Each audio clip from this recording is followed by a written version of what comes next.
어둠을 몰아내는 빛이라는 제목으로 함께 은혜를 나누고자 합니다. 빛은 어떤 역할을 하냐면 어둠을 몰아내는 역할을 합니다. 하나님은 이 모든 우주 만물을 창조하실 때 처음에 행하신 것이 말씀을 통하여서 행하신 것이 빛이 있으라 하심에 빛이 있었어요. 할렐루야. 이 말씀을 믿으시길 바랍니다. 아멘. 하나님이 천지를 창조하실 때 빛을 창조하시고 나서 그 혼돈과 흑암의 깊음으로 있는 그런 어지러움과 그런 질서 있지 않는 그런 세상을 질서 있게 만드셨습니다. 그 빛을 통하여 어둠을 몰아내시는 그러한 기적을 행하신 것입니다. 그러나 사람들은 그렇게 하나님께서 밝은 세상, 이 좋은 세상을 만들었는데도 불구하고 이 사람들의 죄로 인하여서 하나님께서 만드신 이 밝은 세상을 다시 어둡게 만들었어요. 그 결과 사람들은 죄로 인하여서 참으로 고통받는 인생을 살아가게 된 것이 하나님께서 진단을 내리신 것입니다. 부모가 자녀가 정말 고통을 받고 있다면 그거 누가 좋아하겠습니까? 어느 부모도 자녀가 고통받고 있는 것을 참으로 이게 마음에 담아두기 힘들 정도로 아파할 거예요. 하나님도 마찬가지입니다. 고통받고 있는 그 자녀, 죄로 인하여서 고통받고 있는 자녀를 바라볼 때 하나님도 마음이 아프셨어요. 그래서 이것을 다시 한번 회복시키고자 하나님께서 계획하셨습니다. 그 계획이 무슨 계획입니까? 이 땅에 예수 그리스도를 보내신 거예요. 할렐루야. 아멘. 그것도 그냥 보내신 것이 아니라 빛으로 보내신 것입니다. 아멘. 그 말씀이 이제 요한복음 9장 5절 말씀이에요. 우리 함께 읽겠습니다. 시작. 내가 세상에 있는 동안에는 세상의 빛이라. 아멘. 아멘. 이제 하나님께서 회복시키고자 계획을 잡으신 것이 예수 그리스도로 육신의 몸을 입혀서 이 땅에 빛으로 보내는 계획을 실행하시는 것입니다. 인생의 두려움과 고통이 있을 때 그때 우리가 예수님을 가까이 하면 그 두려움과 고통의 멍에를 벗어날 수 있습니다. 할렐루야. 아멘. 왜냐하면 예수님은 빛이시기 때문에 그렇습니다. 마음속에 어두움이 있습니까? 마음에 슬픔이 있으세요? 예수님을 가까이 하십시오. 그럼 회복될 줄로 믿습니다. 아멘. 오늘 말씀 또한 그러합니다. 예수님께서 태어날 때부터 맹인된 자를 고치시는 말씀입니다. 바라기는 오늘 말씀을 통해서 빛으로 오신 예수님을 통하여 회복받으시는 모든 분들이 되시기를 주님의 이름으로 축복합니다. 아멘. 첫 번째, 빛으로 오신 그 예수님을 경험하기 위해서는 문제에 대한 해석을 잘해야 됩니다. 오늘 말씀에 보면 이 태어나면서부터 앞을 보지는 못하는 그 맹인이 한 분 있었습니다. 참으로 그 인생은 고통받는 인생이었고 힘든 인생을 살 수밖에 없었어요. 당시 그 시대적으로 보면 이 맹인이라는 그 질병은 불치병으로 우리가 알려진 병이었어요. 이러한 치유 불가능한 질병을 유대인들이 바라볼 때 죄 때문에 그렇다. 아마 부모가 죄를 지어서 대물림 받았다라고 이렇게 해석을 했어요. 그래서 더욱더 사람들이 그 맹인이나 불치병으로 고통받는 사람들을 외면하는, 그래서 그 맹인으로서 살아가기는 더 힘든 그러한 세상을 살고 있었던 것입니다. 그래서 소경된 자가 살아가는 것을, 맹인이 살아가는 것은 그리 호락호락하지 않았습니다. 그런데 맹인이 되고 싶어서, 어떻게 보면 그 사람이 맹인 되고 싶어서 맹인 된 것이 아니잖아요. 태어나서 보니까 맹인이었던 거예요. 자신의 의지하고 상관이 없죠. 우리가 태어났어요. 근데 태어났는데 어떻게 해요? 우리 보고 죄인이래요. 우리의 마음은 죄인으로 태어나고 싶지 않았어요. 태어났더니 죄인이었던 거예요. 이 맹인도 똑같았던 거죠. 그런데 이 부모님은 이 아이를 낳고 나서 얼마나 마음이 아팠겠어요. 10달 동안 정말 애지중지하면서 사랑하면서 잘 태어나길 바라는 마음 가운데 출산을 했더니 맹인인 거예요. 얼마나 부모의 마음이 아팠겠습니까? 이제 맹인이 할 수 있는 것은, 태어나서 할 수 있는 것은 아무것도 없어요. 그저 길거리에 나가서 건강한 사람에게 손을 벌려서 구걸하는 인생으로 하루하루를 살아가야 되는 것입니다. 그 말씀이 이제 요한복음 9장 8절 말씀에 나와요. 우리 한 목소리 읽도록 하겠습니다. 시작. 이웃 사람들과 중에 그가 버리는 것을 보았던 사람들이 이르되 이는 앉아서 구걸하던 자가 아니냐. 아멘. 아멘.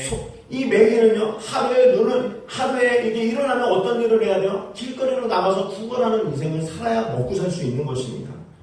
눈도 어두워서 보이지가 않는데 인생도 어둡고 하루하루가 어두운 인생을 살아가야 되는, 인생을 사는 곳이었어요. 근데 그 인생에 누가 보셨냐면 바로 예수님이 그 인생을 바라보셨습니다. 그 말씀이 요한복음 9장 1절 말씀이에요. 우리 함께 읽겠습니다. 시작. 예수께서 길을 가실 때에 날 때부터 맹인된 사람을 보신지라. 아멘. 아멘. 예수님께서는 연약하고 헐벗고 가난한 자들을 돌보시는 줄로 믿습니다. 아멘. 그분들을 늘 졸지도 주무시지도 않고 바라보고 계신 거예요. 우리가 또 인생을 살 때 마음이 아픈 때가 있죠. 슬플 때가 있죠. 동일하십니다. 예수님께서 우리를 바라보고 계신 줄로 믿습니다. 아멘. 그래서 우리가 오늘 하루도 우리가 어떻게 살아가야 되나? 또 오늘 하루 우리가 어떻게 견디면서 살아가야 되나? 또 회복된 기미는 보이지 않고 마음이 불안하고 또 마음이 늘 기쁘지 않을 때에도 늘 마음이 어두울 때도 주님은 우리를 바라보고 계신 겁니다. 그래서 우리는 낙심할 필요가 없는 거예요. 우리 옆에 분 한번 인사 나눌까요? 낙심하지 맙시다. 다시 한번 인사 나누겠습니다. 혼자가 아닙니다. 주님께서 함께 하십니다. 이렇게 인사하세요. 주님께서 함께하십니다. 아멘. 아멘. 하나님은요 졸지도 주무시지도 않는다고 성경에 기록하셨어요. 그 말씀이 시편 122편 4절 말씀이에요. 함께 읽겠습니다. 시작. 이스라엘을 지키시는 이는 졸지도 아니하시고 주무시지도 아니하시도다. 아멘. 그래서 많은 사람들이 그런 하나님의 능력과 하나님의 돌보심과 지키심을 바라보고 해석을 잘해야 되는데 지금 이 예수님의 제자들은 그 맹인을 보고 해석을 잘못하고 있어요. 관심이 어디에 있냐면 이 맹인의 문제가 죄가 과연 어디에서 왔냐고 해석을 그쪽으로 잘못하고 있는 것이죠. 그런데 이 예수님께서 이 제자들을 향하여서 그 제자들이 원하는 대답을 하지 않고 의외의 대답을 해주십니다. 그 말씀이 요한복음 9장 2절 말씀이에요. 우리 함께 읽겠습니다. 제자들이 물어 이르되 라피여 이 사람이 맹인으로 난 것이 누구의 죄로 인함이니까 자기니까 그의 부모니까. 아멘. 예수님께서 이제 제자들이 원하는 대답을 하지 않으시고 의외의 대답으로 이렇게 제자들에게 답변을 한 거예요. 그래서 이 9절 요한복음 9장 3절 말씀까지 한번 읽어볼까요? 9장 3절 말씀인데 함께 읽겠습니다. 시작. 예수께서 대답하시되 이 사람이나 그의 부모의 죄로 인한 것이 아니라 그에게서 하나님이 하시는 일을 나타내고자 하심이라. 아멘. 아멘. 지금 예수님께서는 제자들이 그 맹인을 향해서 해석하는 것이 잘못됐다라고 얘기하고 있는 거예요. 그것이 아니다. 그렇게 해석하면 절대 안 된다. 맹인이 있게 된 것은 그 죄로 인하여서 된 것이 아니라 내가 이로 인하여서 하나님의 영광을 드러내기 위하여서 이렇게 맹인이 됐다라고 정확한 해석을 한 겁니다. 그래서 사람은요 문제에 빠졌을 때 해석을 잘해야 돼요. 저처럼 잘해야 된다고 옆에 있는 분한테 다시 한번 인사 나눌 때 해석을 잘 하시래요. 이렇게 한번 인사 나눕시다. 이 벼룩을 연구한 연구하는 연구원이 한 명 있었어요. 이 벼룩을 이제 연구를 하는데 하루는 이 벼룩을 한 다리를 못 쓰게 만들었어요. 그리고 나서 벼룩에게 탁 치면서 뛰어! 그랬더니 벼룩이 펄쩍 뛰는 거예요. 그래서 다음 날은 다리를 2개 정도를 더 못 쓰게 만든 다음에 다시 턱 치면서 뛰어! 그랬더니 벼룩이 턱 뛰어요. 야, 그래서 나중에 마지막에는요, 다리 나머지도 다 못 쓰게 만든 다음에 팍 뛰어! 그랬더니요, 벼룩이요, 반응이 없어요. 그러니까요, 이 연구원이 마지막에 연구 보고 결과를 딱 올렸는데 어떻게 결과를 냈냐면요, 잘 들어보세요. 벼룩의 다리를 모두 못 쓰게 만들었더니 벼룩은 청각까지 상실해 버렸다. 이렇게 결과가 나왔어요. 다리를 못 쓰게 만들었더니 청각까지 잃었다라고 연구 결과를 낸 거예요. 이게 정확한 해석입니까? 아니죠. 다리를 다 못 쓰게 만들었기 때문에 벼룩은 뛰고 싶어도 못 뛴 것이 결과이죠. 근데 결과를 연구원이 낸 것이 아주 어이없는 결과를 낸 거예요. 청각까지 상실해 버릴 수 있다라고 낸 거예요. 우리가 인생의 문제에서 문제를 잘못 해석하면요, 인생의 길이 아주 험난하게 갑니다. 어떤 문제가 있을 때 내 지식과 경험과 능력으로 그 문제를 해석하려고 하면요, 그 문제는 더 큰 문제로 나에게 돌아오는 거예요. 그래서 오히려 더 불안하게 되고 염려하게 되고 걱정하게 되고 우울한 마음이 든다는 것이죠. 이 닉 부이치치라는 사람은 다 아실 겁니다. 닉 부이치치. 이 태어나면서 팔 다리가 없는 아주 극심한 장애를 가지고 태어났어요. 그런데 지금은 신앙 전도사로 전 세계를 다니면서 활동을 하고 있죠. 또 이분은 또 아름다운 아내를 만나서 결혼해서 2 아이의 아버지가 됐어요. 참 대단한 겁니다. 닉 부이치치. 그런 어려운 현실 속에서도 극복해서 이겨냈죠. 그런데 이 닉 부이치치보다 더 유명하고 아주 대단하신 분이 있어요. 그분이 누구냐면 닉 부이치치의 아버지 보이스 부이치치가 더 유명해요. 이분은요, 이 20살 때 그 닉 부이치치를 이게 출산을 하면서 큰 충격에 빠졌어요. 왜냐면 아이가 건강해야 되는데 팔다리도 없는 거예요. 생각해보세요. 얼마나 경악스럽겠어요. 근데 이 아버지는 예수님 안에서 응답을 받고 이 장애인을 갖고 있는 그 아들을 바라볼 때 사랑하는 마음이 이렇게 들어왔다는 거예요. 그래서 그 마음을 갖고 그 아이를 키우는 거였어요. 근데 이 키울 때 이게 쉽습니까? 장애인의 아이를 키우는 것이. 근데 이 아버지 보이스 부이치치가 받은 감동의 그 제목이 하나가 있어요. 책을 쓸 때 하나님께 받은 그 응답이 하나가 있는데 바로 이 책 제목입니다. 이 책 제목의 제목은 바로 이거예요. 완전하지 않아도 충분히 완벽합니다. 완전하지 않아도 충분히 완벽합니다. 이 신앙 고백 갖고 이 닉 부이치치를 훈육하고 양육했다는 거예요. 그러니까 얼마나 이 닉 부이치치가 뛰어난 사람이 됐습니까? 사랑하는 성도 여러분, 내 삶을 바라볼 때 부족한 거 많아요. 채워지지 않는 거 있죠. 해결되지 않는 문제 있어요. 그러나 그것이 해결되지 않는 것이 아니에요. 내가 정말 주님 안에서 올바른 해석을 갖고 있다면 내가 불완전하고 내가 정말 가진 것이 없고 채워지지 않아도 완전하지 않아도 충분히 완벽한 인생을 살아갈 수 있다는 것입니다. 왜냐하면 예수님이 나와 함께 하시기 때문에 그래요.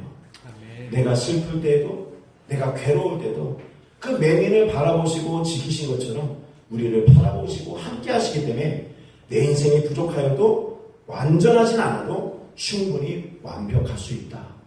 왜냐하면 예수님 한 분으로 만족하기 때문에 그렇습니다. 아멘. 그래서 이 삶의 고백이 되어셔서 인생을 살아갈 때 승리하시는 모든 분들이 되시기를 주님의 이름으로 축복합니다. 아멘. 이 두 번째 빛 대신 예수님을 회복을 경험하려면 빛으로 오신 예수님을 받아들여야 합니다.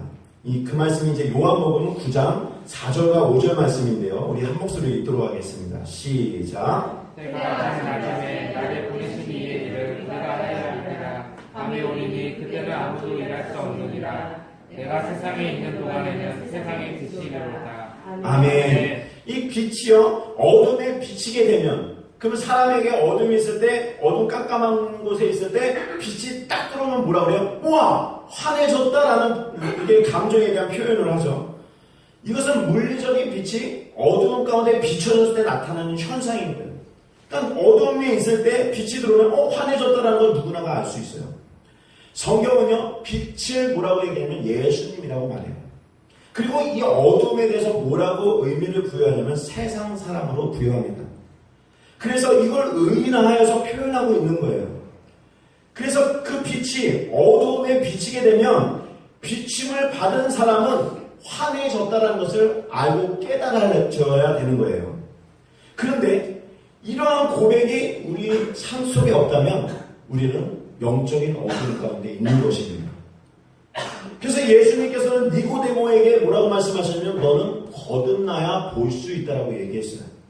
거듭나야 볼 수 있다라고 이야기하는 것입니다. 그 말씀이 요한복음 3장 3절 말씀이에요. 우리 함께 읽겠습니다. 시작. 예수께서 대답하여 이르시되 진실로 진실로 내게 이르노니 사람이 거듭나지 아니하면 하나님의 나라를 볼 수 없느니라. 아멘. 아멘. 거듭나시는 모든 분들이 되시기를 바랍니다. 아멘. 거듭나셔서 하나님의 나라를 보시는 모든 분들이 되시기를 주님으로 축복합니다. 아멘. 그렇다면 여기서 하나님의 하나님의 나라를 본다는 의미는 무엇입니까? 내가 오늘 살아가는 이유가 된다는 거예요. 내가 열심을 내는 이유가 바로 하나님의 나라를 경험하고 하나님의 나라를 위해서 힘써 일하는 것이 삶의 이유가 되어야 된다는 것입니다. 이 성경학교를 우리가 지금 진행 중에 있잖아요. 아이들이 맨 처음에 왔을 때는요, 어떤 상황이었냐면요, 교회 가지 마라. 친구들한테. 저를 보고, 목사님 저를 보고 이상한 아저씨다. 그랬던 아이들이었어요. 길에 가서 전도를 하면 저를 쫓아오면서 친구들한테 야, 저기 하늘영학교에 가지 마. 이랬어요. 근데 그 친구들이요, 지금 어떻게 변했어요? 고백을 해요. 이 세상을 하나님이 창조하셨고, 정말 내가 교회가 너무 좋고, 할렐루야. 아멘. 성경학교가 이렇게 좋은지 몰랐다고 이렇게 고백을 합니다. 아멘. 무엇입니까? 어두움 속에 빛이 비춰지니까 빛이 무슨 역할을 하는지 알게 됐다는 거예요. 아멘. 그 아이들의 빛이 얼마나 좋은지 깨닫게 됐다는 것이죠. 그래서 우리의 인생의 목표를 이 땅에 소망을 두고 살아가는 것이 아니라 저 하늘나라 하나님께 두고 살아가시는 모든 분들이 되실 때 하나님께서 승리하게끔 하나님께서 능력을 베푸실 줄로 믿습니다. 아멘. 그때 예수님, 그 빛이 되신 예수님을 경험할 수 있다고 말씀하시는 거예요. 그래서 성도는 이 예수님을 받아들이는 것을 잘 받아들여야 돼요. 세상에 이것저것을 다 좋다고 해서 받아들이는 것이 아니라 빛 대신 예수님만을 우리 마음속에 담아두실 때 인생은 보람되다고 얘기하고 있는 것입니다. 그 말씀이 요한계시록 3장 20절 말씀이에요. 함께 읽겠습니다. 둘째다 내가 문 밖에 서서 두드리노니 누구든지 내 음성을 듣고 문을 열면 내가 그에게로 들어가 그와 더불어 먹고 그는 나와 더불어 먹으리라. 아멘. 예수님을 내 마음에 열고 예수님을 받아들이시는 모든 분들이 되시기를 바랍니다. 아멘. 그래서 그 문제 때문에 이제는 불평하지 않게 되는 거예요. 예수님을 받아들이면 이제 문제가 불평이 아니라 오히려 감사가 나와요. 아, 하나님 내가 이 문제 때문에 성전 나와서 기도하게 하시네 감사를 드립니다. 아멘. 사람이요 인생이 형통하고 모든 게 다 잘 되면요 성전에 올 것 같지만 성전에 안 와요. 예수님 필요 없다고 생각해요. 왜냐하면 모든 게 다 잘 되고 있기 때문에 그런 거예요. 그러나 이건 영적의 어두운 가운데 무서운 가운데 들어가는 거예요. 때로는 우리에게 하나님께서 가까이 하시기 때문에 우리에게 의인에게 고난을 준다고 얘기했어요. 그래서 의인의 고난을 받을 때 어떻게 해야 돼요? 성전에 나와서 주님을 가까이 하고 빛 대신 예수님을 가까이 하면 가까이 할수록 내 마음의 어둠이 그 빛이 가까이 하면 어둠이 없어지잖아요. 하나님이 지금 그걸 원하고 계시다는 것입니다. 사랑하는 성도 여러분, 인생 가운데 힘들고 또 고통받는 문제가 있다면 감사하십시오.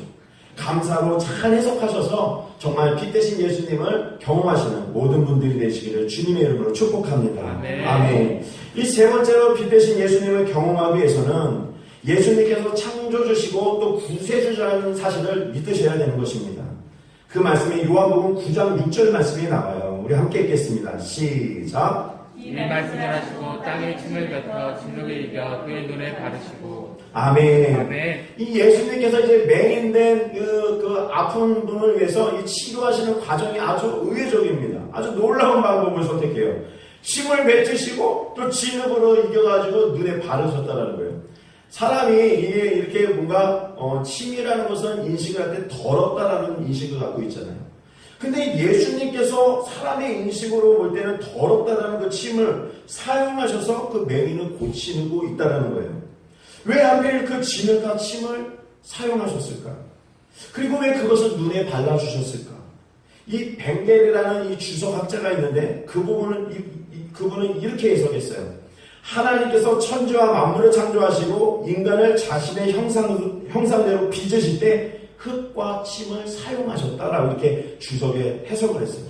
또 다윗도요 이렇게 해석했습니다. 시편 말씀이 있네요. 우리 시편 8편 3절 말씀이에요. 우리 함께 읽겠습니다. 시작. 주의 손가락으로 만드신 주의 하늘과 주께서 베풀어 두신 달과 별을 내가 보오니. 아멘. 아멘. 하나님께서 이 모든 만물을 창조하실 때 말씀으로 창조하실 뿐만이 아니라 이 손과 모든 것을 함께 사용하셔서 함께 사용하셨다고 얘기하는 거예요.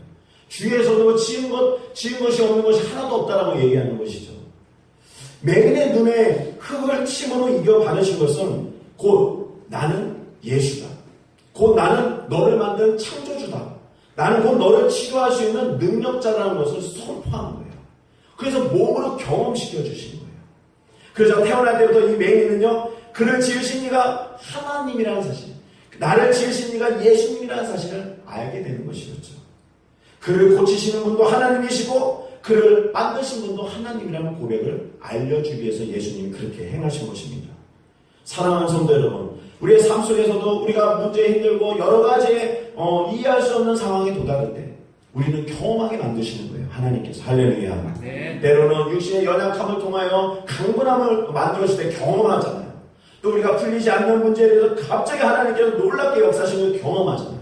왜 경험시키십니까? 내가 너를 만드시고 내가 너를 지키시고 내가 너를 이끄는 창조주 하나님이라는 사실을 알려주기 위함이었습니다. 할렐루야. 아멘. 그래서 우리 삶 속에서 이러한 고백이 늘 떠나지 말아야 된다는 사실을 믿으시길 바랍니다. 아멘. 이제 아멘 하셨어요.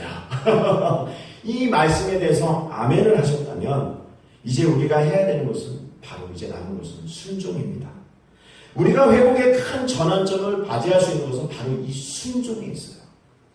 예수님께서는요, 이 맹인의 눈을 만지시고 나서 즉시 눈을 떠라! 그 자리에서 눈을 떼찌어다라고 얘기하지 않으셨어요. 뭐라고 말씀하셨냐면 실로암 못에 가서 씻으라고 명령하셨어요. 그 말씀이 요한복음 9장 7절 말씀인데 우리 한 목소리 읽도록 하겠습니다. 시작. 이르시되 실로암 못에 가서 씻으라 하시니 실로암은 번역하면 보냄을 받았다는 뜻이라.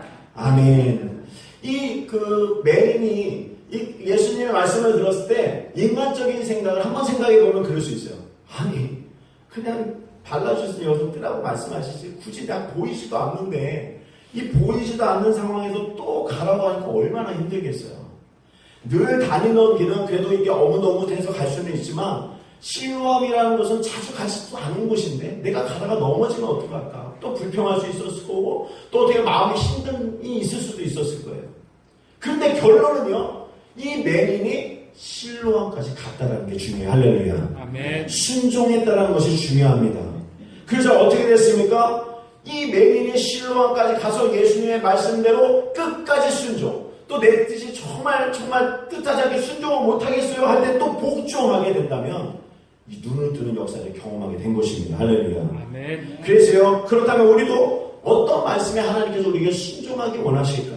그 말씀이 마태복음 5장 13절과 16절 말씀에 나와요. 우리 함께 읽겠습니다. 시작. 이같이 너희의 빛이 사람 앞에 비치게 하여 그들로 너희 착한 행실을 보고 하늘에 계신 너희 아버지께 영광을 돌리게 하라. 아멘. 아멘. 하나님께서 우리가 어떤 말씀에 순종하라면요, 이 세상의 빛과 소금의 역할을 감당하도록 노력하는 생활을 해라라고 말씀을 주셨어요. 할렐루야. 아멘. 이 말씀에 모두 순종하시기를 바랍니다. 아멘. 순종하실 때 하나님의 그 빛 대신 예수님을 경험하실 수 있는 것입니다. 우리는 죄와 허물 가운데 사실 하나님과 관계가 끊어졌어요. 근데 하나님께서 그 관계의 끊어짐을 아픔을 보시고 이 땅에 예수 그리스도를 보내셨죠. 그래서 우리가 예수님을 구주로 영접하는 순간 우리에게 어떤 능력이 부여되냐면 하늘의 권세되는 자녀의 그 축복을 하나님께서 주신 거예요.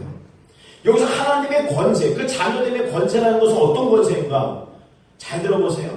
어떤 문제도 해결할 수 있는 권세가 우리 손에 있는 것입니다. 할렐루야. 우리가 예수의 이름으로 외칠 때 그 문제는 해결되고 모든 사단마귀도 떠나가는 권세가 우리 안에 있는 것이었어요. 할렐루야. 아멘. 그래서 우리가 구할 때 외부로부터 들어오는 하나님의 은혜를 구하는 것이 아니라 진짜 올바로 된 하나님의 진짜 자녀라면 우리 안에 내포되어져 있는 그 성령님에 대한 역사를 강구하는 성도가 되시기를 주님의 이름으로 축복합니다. 아멘. 그렇기 때문에 우리가 어떤 환경과 어려움을 만날지라도 우리 안에 예수 그리스도를 외칠 때 그 문제는 해결되는 능력이 우리 안에 있다는 거예요. 할렐루야. 아멘. 열쇠는 다른 데 있는 것이 아니었어요. 열쇠는 어디에 있었어요? 우리의 마음속에 있었던 것입니다.